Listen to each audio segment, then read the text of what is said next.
Mesdames et messieurs, fidèles téléspectateurs de Ndar TV, la télévision de tous les regards, bonsoir et bienvenue à notre émission Qui dit vrai. Qui dit vrai reçoit cet après-midi deux personnalités, à savoir le professeur Abdoulaye Tounkara. Abdoulaye Tounkara, bonsoir. Bonsoir. Et monsieur Mamadou Tangara, un enseignant, chercheur, juriste. Avec eux, nous allons débattre de sujets qui ont fait l'actualité ici, au Mali. Chacun va essayer de convaincre. Et c'est aux téléspectateurs de choisir et de savoir qui des deux invités a dit vrai par rapport aux thématiques que nous allons aborder. Alors, M. Tounkara, bienvenue. Merci, M. Tounkara. Bienvenue à M. Tangara. Merci, M. Tounkara, pour l'invitation. Alors, nous allons aborder cette émission qui dit vrai par des concepts très usités chez nous ici et dans d'autres pays.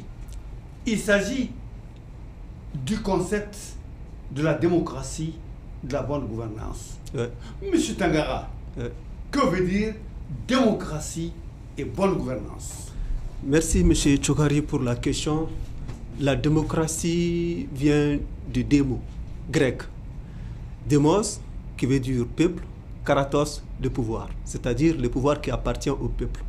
Donc on peut dire que la démocratie, c'est un régime politique dans lequel le pouvoir appartient au peuple. Donc, mais il y a deux formes de démocratie. Il y a la démocratie directe qui existait à l'antenne grecque, c'est-à-dire dans cette forme de démocratie, le peuple lui-même gouverne, c'est-à-dire décide, prend toutes ses décisions de façon collective. Mais aussi, il y a la démocratie représentative qui est de chez nous ici. On élit le président, on élit les députés, on élit les maires pour que ces représentants prennent les décisions à notre nom, nous représenter au sein des institutions de la République.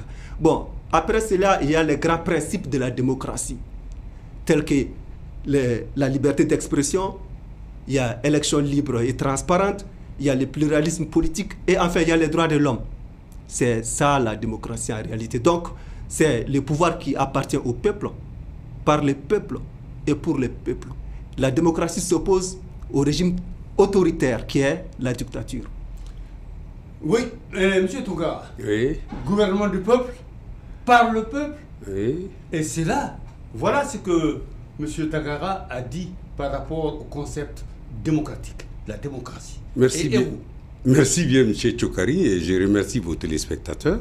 Je remercie M. Tangara pour cette brillante intervention. Et effectivement, j'adhère à ce qu'il a dit, mais je vais un peu peut-être plus loin. Le mot démocratie, ce n'est même plus un concept, c'est une notion, c'est vague. C'est vague, on peut mettre tout là-dedans. Donc la démocratie, effectivement, au départ, c'est le pouvoir du peuple, par le peuple, etc. Mais je tiens seulement à donner une précision. Vous savez, la typologie des régimes a été faite depuis l'Antiquité. L'Antiquité grecque. L'Antiquité grecque. Oui. Voilà. Je préfère dire l'Antiquité parce que même l'Antiquité grecque, c'est un peu de l'égocentrisme européen qui a fait qu'on dit que ça a commencé par la Grèce. Mais il faut reconnaître l'apport de Kouroukanfou à la démocratie. D'accord. Et ça, c'est de passage. Mais je dis, la typologie des régimes a été faite depuis l'Antiquité. L'autocratie dont vous avez parlé, l'autoritarisme, etc., etc. Mais aujourd'hui, nous sommes arrivés pratiquement à la démocratie partout parce que c'est le moins mauvais de tous les systèmes, politiques que nous vivons actuellement. C'est ce qui permet au peuple de s'exprimer à travers ses représentants et de se faire entendre.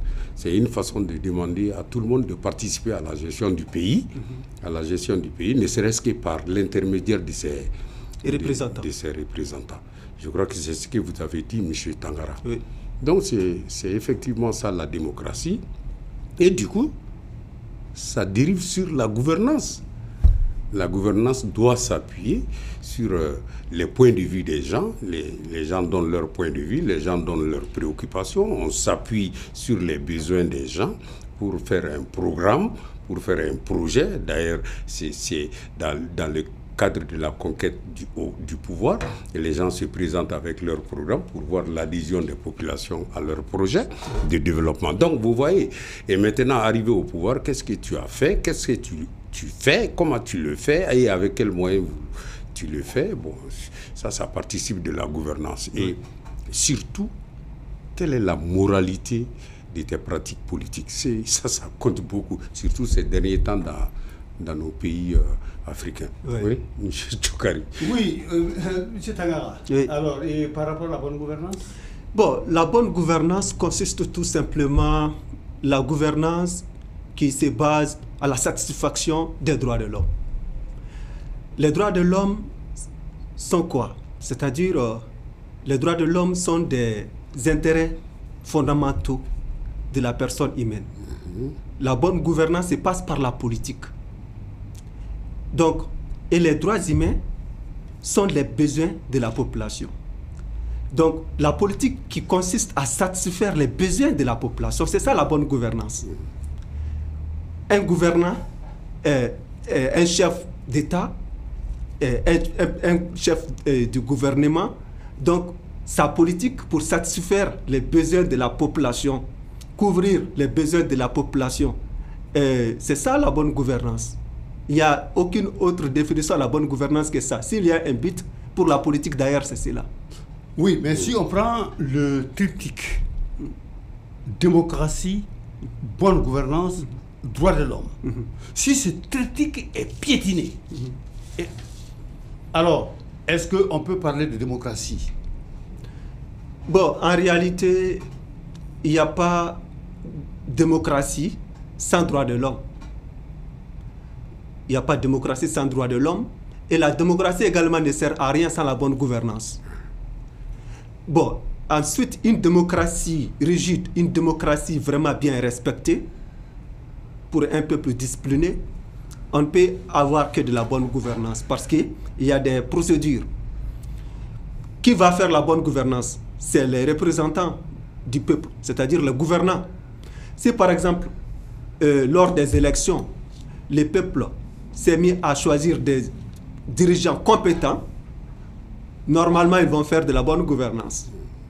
Donc moi je pense que la bonne gouvernance aussi est liée à l'exercice à l'exercice démocratique qui est des élections libres et transparentes.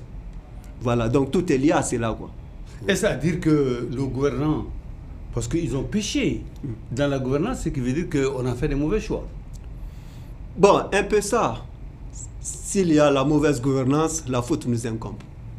Dans la forme où on élit les dirigeants. Mais je ne parle pas des formes où on prend le pouvoir par force. Mais dans toutes les formes de pouvoir où on élit réellement les gouvernants par des voies électorales, si après l'élection on gagne que de la mauvaise gouvernance, la faute incombe au peuple. À qui incombe la mauvaise gouvernance? Je voudrais juste réagir par rapport à ce qu'a dit M. Tangara, c'est vrai, mais il faut éviter d'être dans l'absolu. Il ne faut pas dire qu'il n'y a pas d'autre forme de définition que ça. C'est être dans l'absolu. Il faut être toujours dans le relatif de l'absolu. Et je vais vous dire une chose. La démocratie, il y a un sociologue anglais même qui a parlé d'une forme de démocratie. Il a appelé l'ineptocratie. Vous voyez? L'ineptocratie s'oppose d'ailleurs à la démocratie. S'oppose à la démocratie, mais qu'il a logé dans le concept. Mais je suis d'accord avec vous, qu'il a logé dans le concept démocratique. Oui. Vous savez pourquoi? Parce que ce sont les gens qui élisent leurs représentants. Oui. Mais des gens qui élisent des incompétents, alors. Des incompétents, parce qu'eux-mêmes, ils sont incompétents, parce qu'eux-mêmes, ils sont incompétents de gagner leur vie. Ils préfèrent mettre des gens incompétents, mais c'est par voie démocratique qu'ils vont le faire. Il y a une chose qu'il faut retenir en matière de démocratie. La démocratie, c'est un moyen. On peut vivre dans la misère, dans la pauvreté, étant dans la démocratie. La démocratie ne veut pas dire richesse. La démocratie, c'est un moyen de parvenir au pouvoir et d'écouter son peuple, d'exercer le pouvoir. Mais il n'est pas dit que la démocratie nous permet d'être riches tout de suite. Je peux rebondir là-dessus. Oui, si vous mettez... Moi, je pense que la démocratie, c'est un système qui peut être facilitateur du développement socio-économique d'une nation, d'un pays. C'est possible. Pourquoi? D'abord, il n'y a pas de développement sans paix. Et il n'y a pas de paix sans le respect des règles. Il n'y a pas de paix sans le respect des droits. Et il n'y a pas de droits sans la démocratie. Vous ne verrez pas les droits respectés dans les régimes autoritaires. Vous ne verrez pas les droits respectés dans autre forme de régime sans la démocratie. C'est la démocratie qui fait la promotion d'abord des droits. Et d'ailleurs que la démocratie qui est un droit de l'homme. Donc maintenant, quand il y a les droits qui sont respectés, par exemple, quelqu'un qui va à son travail, il est assuré, il a la garantie qu'on ne va pas lui voler ou bien on ne va pas lui prendre son argent. Ça, c'est une sécurité. Et c'est à travers le travail qu'il fait et qu'il gagne, il se développe. C'est ça qu'on appelle le développement personnel. Donc, pour développer une nation, on se développe d'abord de façon individuelle, qui est le développement personnel de façon subjective de tout être humain, développement personnel de tout le monde, donc maintenant développement collectif, et on se développe ensemble, qui est le développement. Donc maintenant, si vous êtes dans la sécurité, que oui, ce que je gagne d'un côté, je ne perds pas de l'autre côté. Ça, on ne peut avoir que dans la démocratie. Si vous savez également que mes droits seront respectés, alors là, tu vas te développer. Voilà, donc moi je pense que oui, la démocratie, je ne dis pas que la démocratie est 100% dans un régime dans lequel on est riche, mais ça facilite la richesse. Parce que dans la paix, on se développe. C'est ce que je t'ai dit au départ. J'ai dit que c'est le moins mauvais des systèmes politiques que nous connaissons.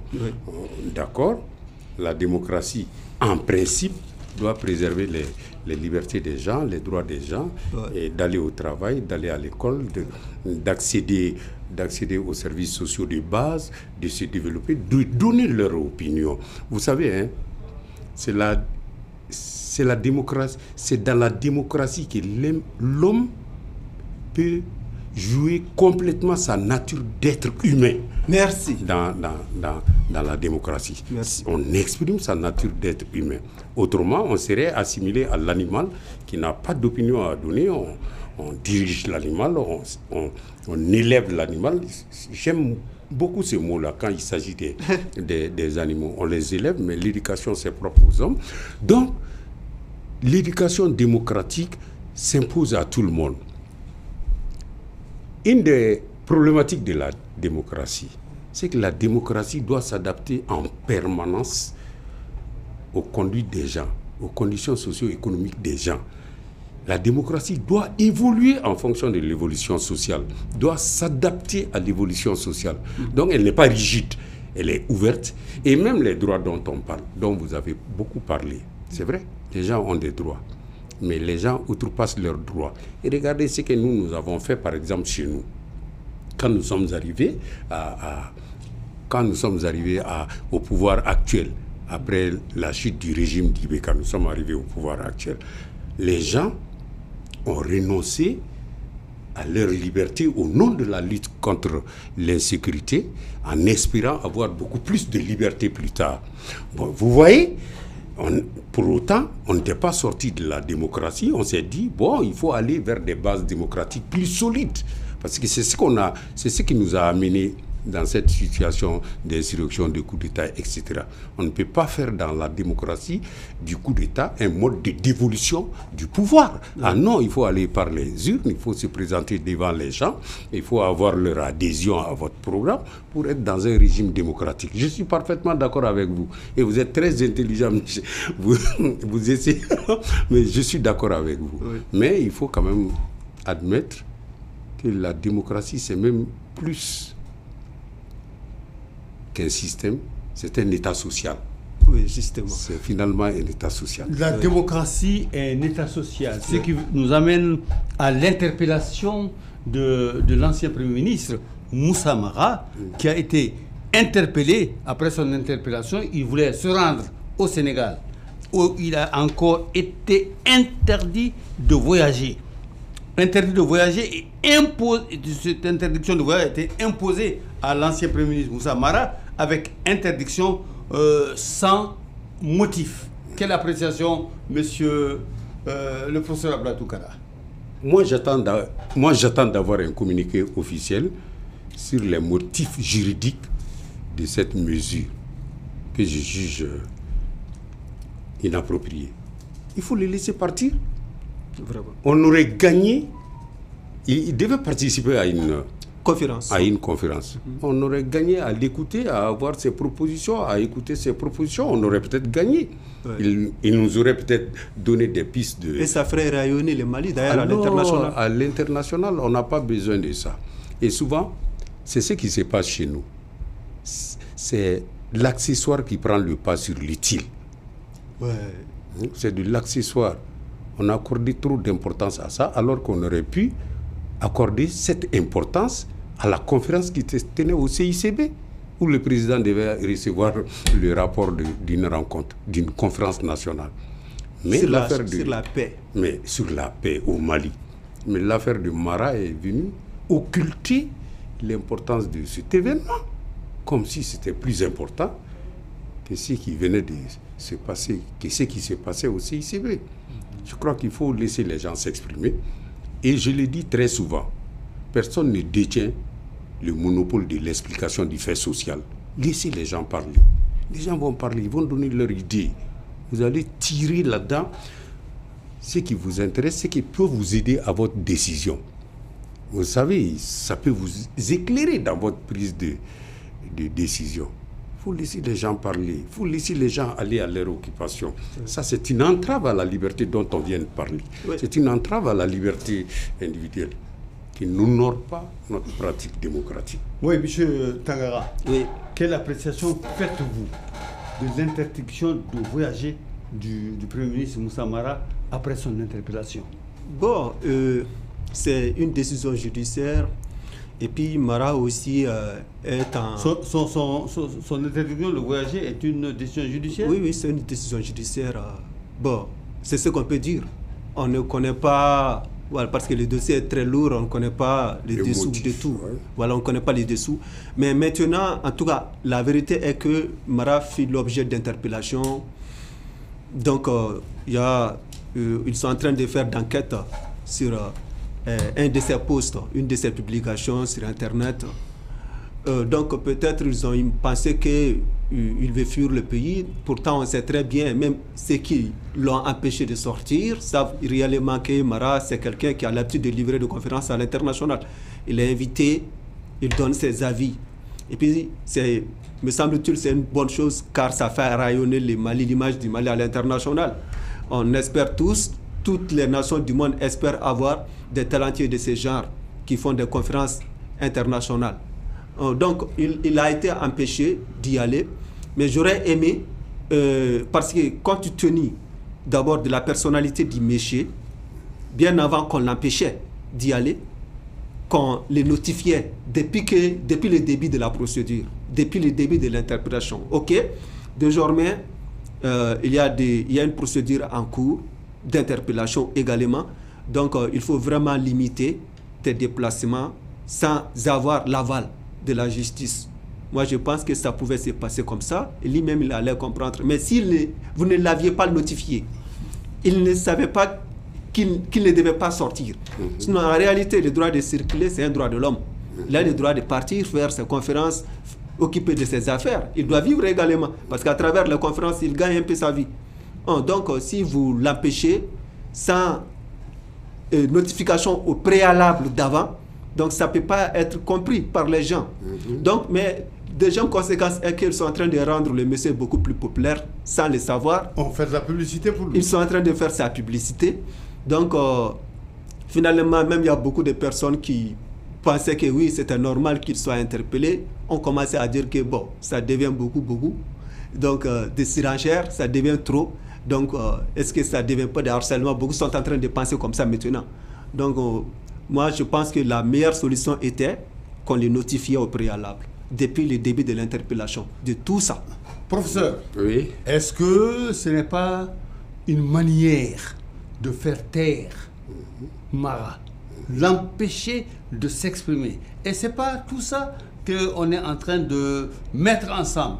Interpellation, interdiction de voyager. Est-ce que ce n'est pas pour faire peur au Premier ministre Moussa Mara? D'abord, tel que je le connais, je ne le connais pas beaucoup, mais assez quand même pour savoir qu'il va être très difficile de le faire taire comme ça.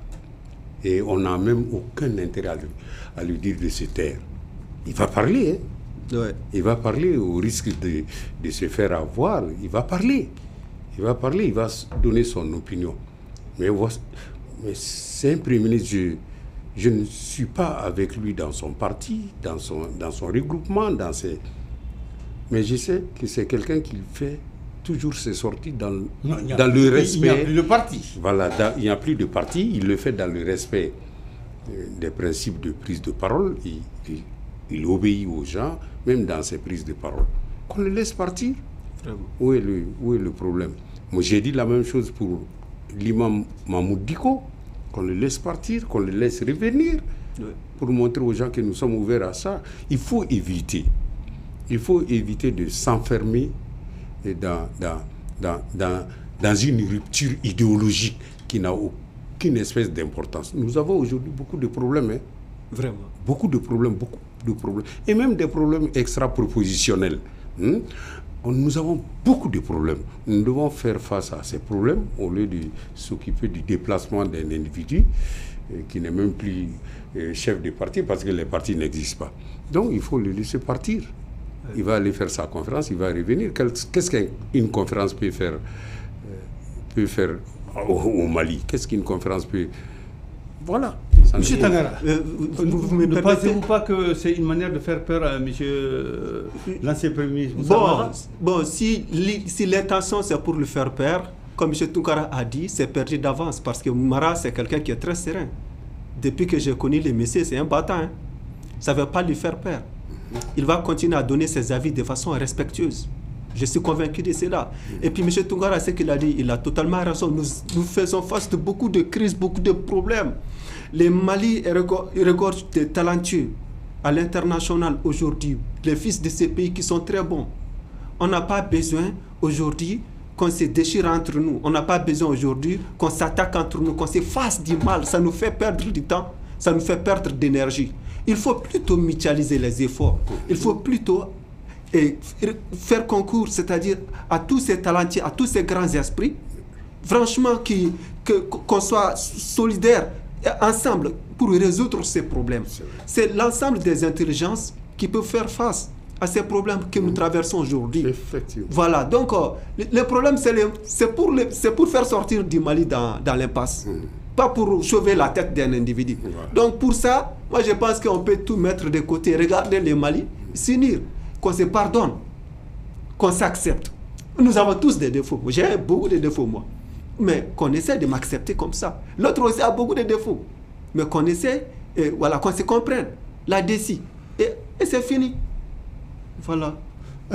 Nous allons parler de Choguel Kokala-Maïga, ancien Premier ministre, ancien président du M5 RFP. Alors, l'ancien Premier ministre Choguel Kokala-Maïga, après un long silence, revient sur la scène avec de longues tribunes où il parle sans détour de sa vision de la situation actuelle du Mali. Il dénonce les dérives. Il appelle à la lucidité et à la responsabilité. Et il a demandé à ce qu'on ne trahisse pas l'espoir du peuple malien. Pourquoi le Premier ministre Choguel Maïga a choisi maintenant pour sortir? M. Tounkara. Merci pour cette question. Vous savez, ça va dans le même sens que l'idée que nous venons de développer. De Mara. De Mara. L'État est en train de montrer sa fragilité. Je ne veux pas vous entendre parler, je ne veux pas vous déplacer. Donc, les gens vont profiter de ça pour nous affaiblir davantage. C'est la fragilité de l'État qui ressort ici. Pourquoi vous ne le laissez pas parler? Qu'il parle. Pourquoi vous ne voulez pas qu'il se déplace? Qu'il se déplace, qu'il aille faire ses conférences. Il reviendra au Mali de toute façon. Donc qu'on laisse les gens parler, qu'on laisse les gens s'exprimer sur les questions sociales. Par rapport au Premier ministre, M.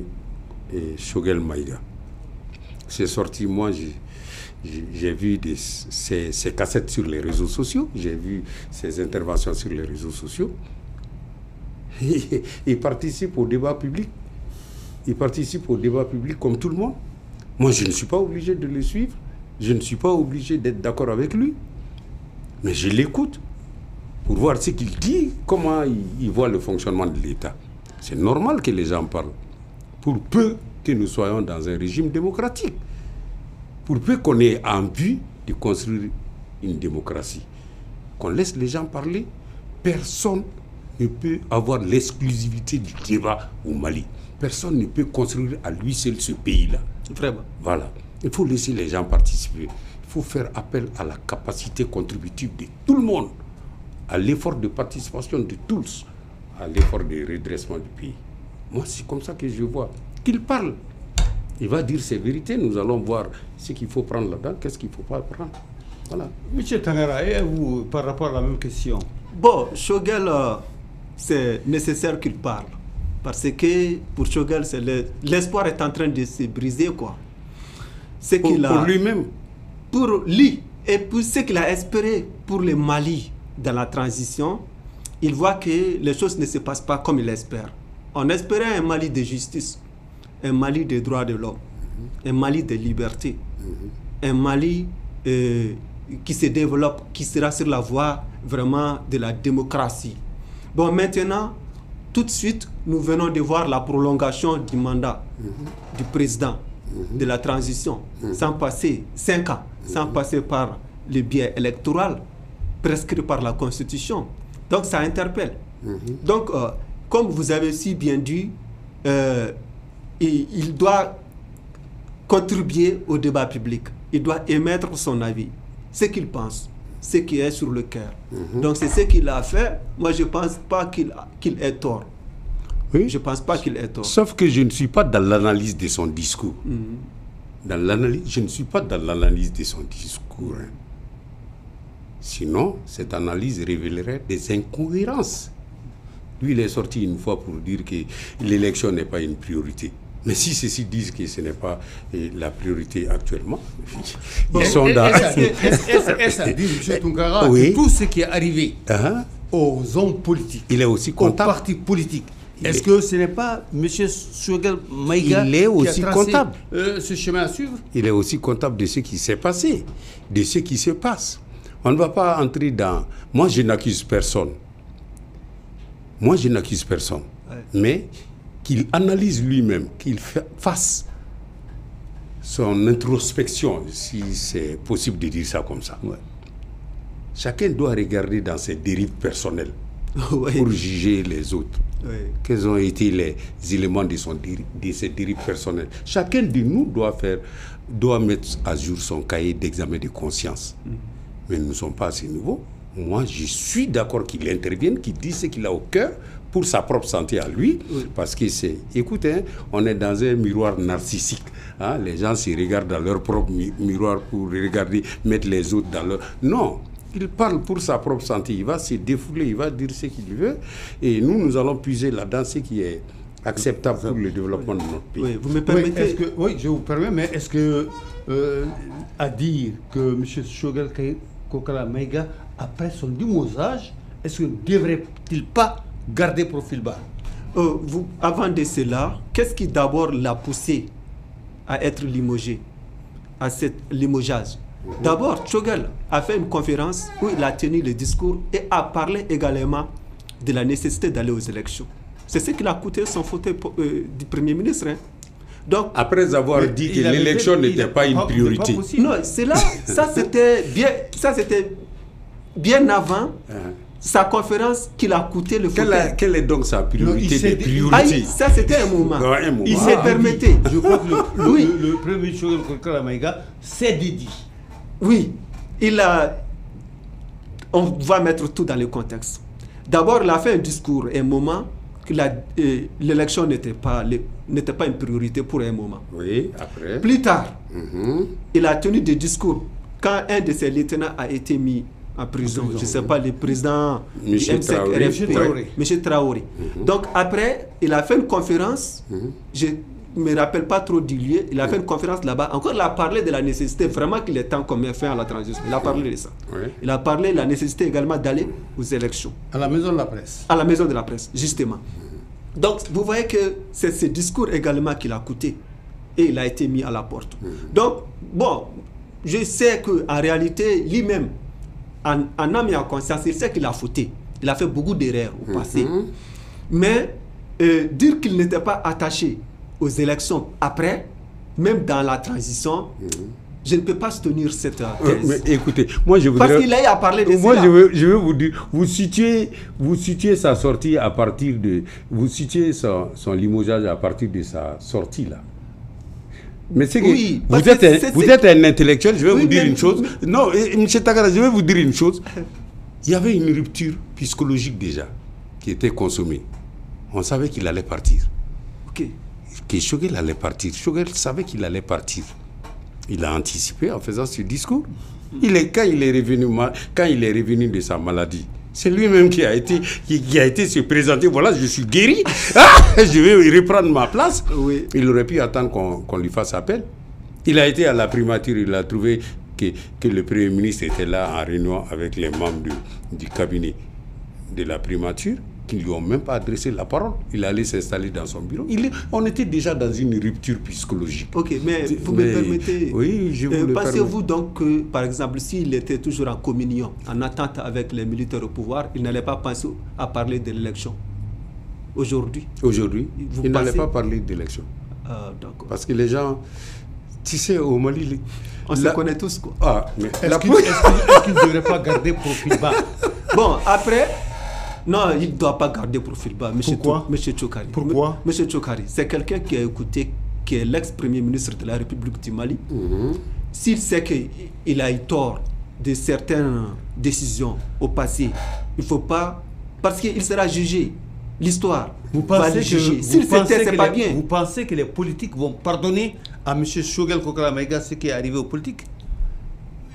Ils ne vont pas lui pardonner, mais ils devraient essayer. Oh, ils devraient Parce qu'aujourd'hui, ils ont tous la même idée. Ils partagent tous les mêmes combats aujourd'hui maintenant, qui est le retour apaisé à l'ordre constitutionnel. Voilà, le retour apaisé à l'ordre constitutionnel. Oui. Donc aujourd'hui, c'est ça son souhait. Même s'il sait qu'il a fauté, il a péché au passé. Mais maintenant, aujourd'hui, quand même, alors, il s'est repenti. Là où je suis d'accord avec vous, chacun de nous a quand même accompagné ce processus défaillant à un moment donné.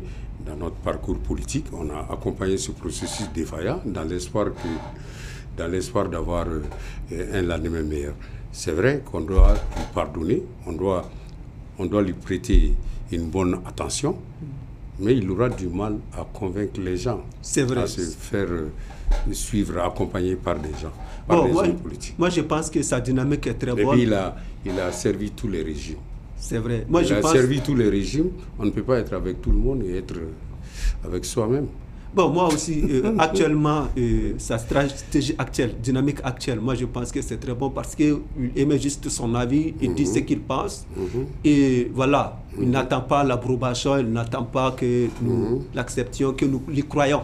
Il dit juste ce qu'il pense. Il pense que c'est nécessaire, c'est obligatoire pour lui, en tant qu'ex-premier ministre de la République, qui a été avec les militaires, vraiment d'émettre son avis. S'il ne le fait pas aujourd'hui, dans les jours à venir, on va l'accuser encore du silence. Car il s'est tué et ça, c'est pas bien. Donc aujourd'hui, il a osé parler. Sinon, si c'était quelqu'un d'autre, il allait se taire. C'est un choix personnel. Et ça ne lui coûterait rien. Et c'est un choix personnel. Oui. Il est libre de choisir de parler ou de ne pas parler. Ou de ne pas parler. Nous aussi, nous sommes libres de les juger. De le croire ou de ne pas le croire. Voilà. Bon, ce qui nous amène à parler maintenant de la remise de la charte pour la paix et la réconciliation nationale au Mali. L'ancien Premier ministre, Ousmane Youssoufou Maïga, a remis hier soir le document au président de transition le général d'armée Assimi Goïta. Alors, le nom du Premier ministre m'a échappé, parce qu'on a tellement d'anciens Premiers ministres. Alors, comment vous avez apprécié cette remise du document, le travail abondant qui a été fait, et ça doit servir de bréviaire pour tous les Maliens? C'est à moi que vous Oui, dites? c'est à vous. Moi, j'ai dit, je souhaite que ce document ne soit pas, cette rencontre ne soit pas une rencontre de plus, et même une rencontre de trop. Nous avons fait tellement de rencontres, on s'est enlisé dans des rencontres, on pensait avoir la solution dans des rencontres, mais malheureusement, jusqu'à présent, nous n'avons pas de solution. Il y a une rencontre qui a même fait 500 et quelques recommandations, on ne sait pas qu'est-ce qu'on en a fait. Donc on va faire cette rencontre aussi, on ne sait pas, on va prendre là-dedans ce qu'on veut et laisser ce qu'on ne veut pas. Moi, je me méfie un peu des conclusions des rencontres de ce genre, mais je souhaite que cette rencontre soit la bonne. Voilà, que le président ait toutes les mains libres d'appliquer les conclusions de cette rencontre. Mais moi, j'y doute. Monsieur Tangara, par rapport à la charte, au document de la charte remis au président de transition. Bon, c'est une bonne initiative, car ça appelle à aller vers la paix. L'accalmie entre les fils de la nation, les fils du pays. C'est une très bonne chose. Mais comme M. Tounkara a dit, M. Tounkara, en réalité, nous ne manquons pas de textes. Nous ne l'appliquons juste pas. Nous avons des textes en réalité qui répondent même à cette nouvelle loi qui vient d'être, la charte qui vient d'être appliquée, prise tout de suite. Donc nous en avons beaucoup. Même la Constitution même en soi, c'est une charte de paix. Si on l'applique comme il faut et qu'on la respecte comme il faut. Notre problème, c'est l'état de droit. Même si on a adopté une charte, il faut que ça soit appliqué. Sinon, si ça ne s'applique pas, la charte ne sert à rien. Ce n'est qu'un papier. Ce n'est qu'un texte écrit sur le papier, ça ne sert à rien. Donc il faut la bonne foi pour l'application, sinon ça sera une charte en trop. Voilà, donc il faut de la discipline, l'appliquer et de l'état de droit, que chacun s'y soumet pour l'appliquer. Et comme ça peut servir à quelque chose. Sinon si on ne l'applique pas, on ne pense pas à l'état de droit, voilà, ça sera juste des échanges au palais inutiles. On parle de paix et parlons de l'Algérie.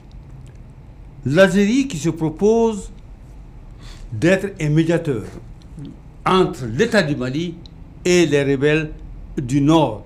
Quelle appréciation faites-vous de cette offre de l'Algérie? Monsieur Tounkara.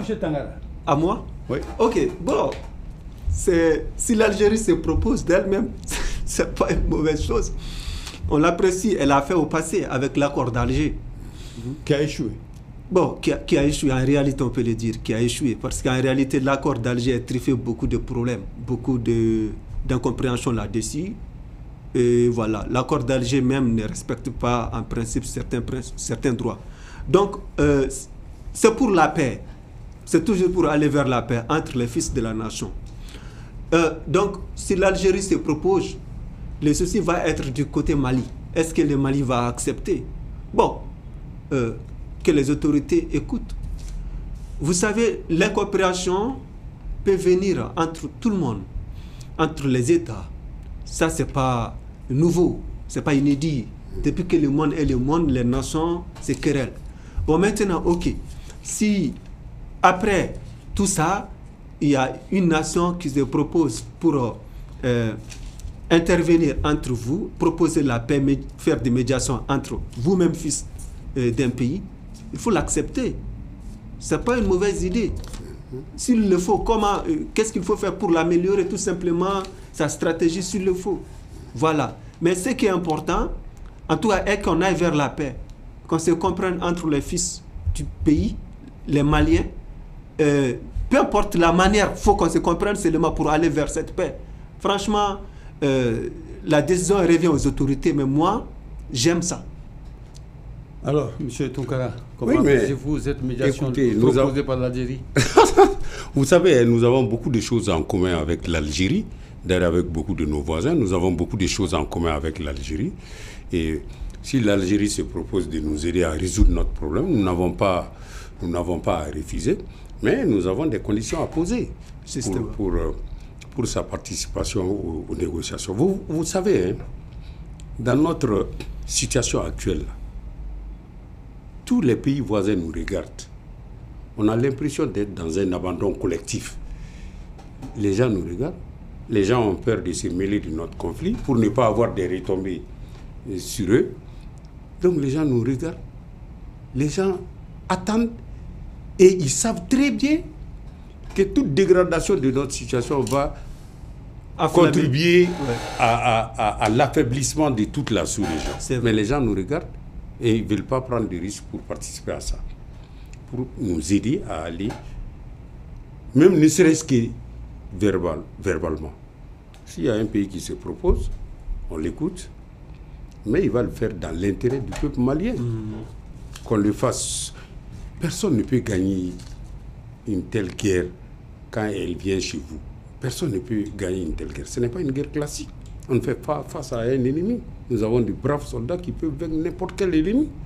Mais nous avons affaire à des gens qu'on ne voit même pas. Des gens hybrides. Hybrides, qui peuvent aller se réfugier dans les pays voisins, faire des pays voisins leur base arrière. Si ces pays se proposent de nous aider, mais tant mieux. C'est un atout supplémentaire, pourvu qu'on arrive à exploiter convenablement. Vraiment. Dernier sujet que nous allons aborder. L'année 2025 a été décrétée année de la culture au Mali par le président de transition. Ironie du sort. Nous assistons ces derniers temps à des scènes qui n'honorent ni nos traditionnalistes, encore moins nos Nyamakala et nos griots. Et qui sont censés nous réconcilier, taire nos querelles. Alors, Babani Kone, Bikini Baraga et Mariamba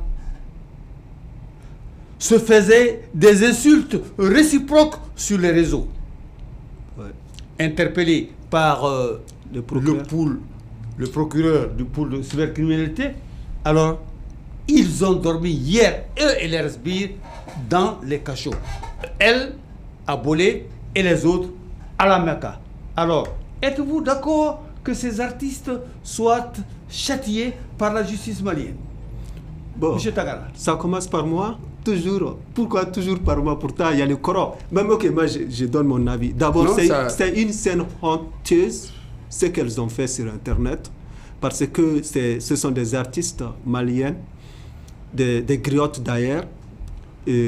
Comment se fait-il que des gardiens de la société qui sont censés de nous conscientiser se livrent à des scènes d'insultes pareilles? C'est honteux pour nous. Donc, c'est l'ego qui domine toujours chez ces artistes, ce qui n'est pas bien du tout. Donc, insulte grave sur Internet, c'est inciviste. Ce n'est pas du civisme, ça. Donc, interpeller ou mettre au cachot pour correction, bon, c'est le procureur anti-cybercriminalité qui connaît l'utilité. Donc, tel est moi mon aperçu.